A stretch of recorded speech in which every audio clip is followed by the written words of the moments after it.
Mr. President.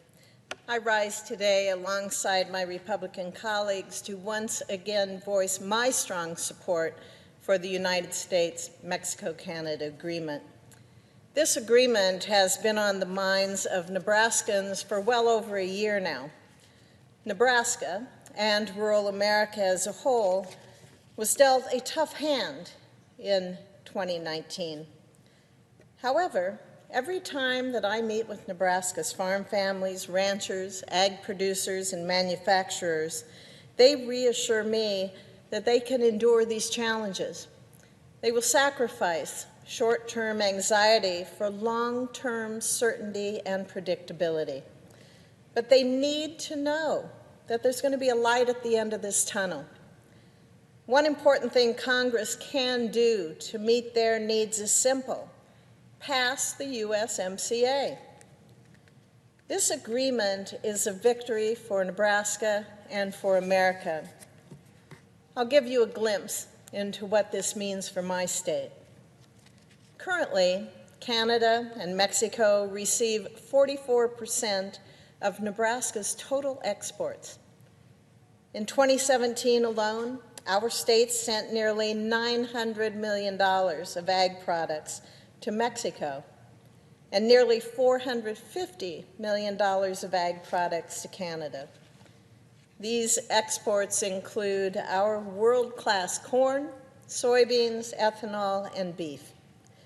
As I've said before, America's heart beats in the same rhythm as agriculture. When our ag producers succeed, entire communities reap the benefits.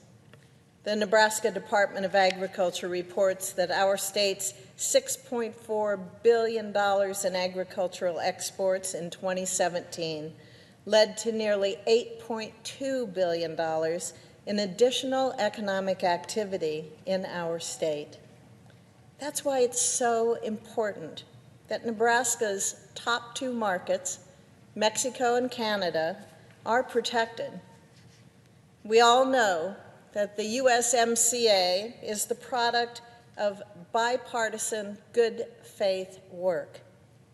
Both sides agree this deal not only updates, but it strengthens our environmental responsibilities, and it places enforceable labor obligations at the core of the agreement.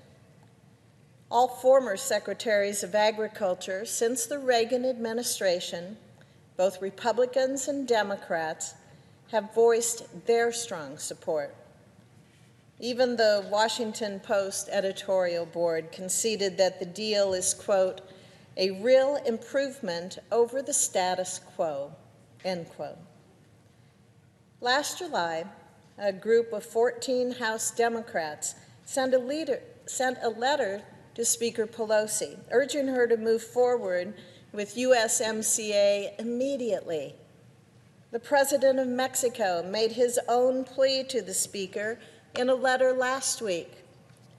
Canada is still waiting for us to act. The senior senator from Iowa noted that a deal between House Democrats and the Trump administration must be struck this week if ratification of the USMCA is to take effect this year. Time is running out.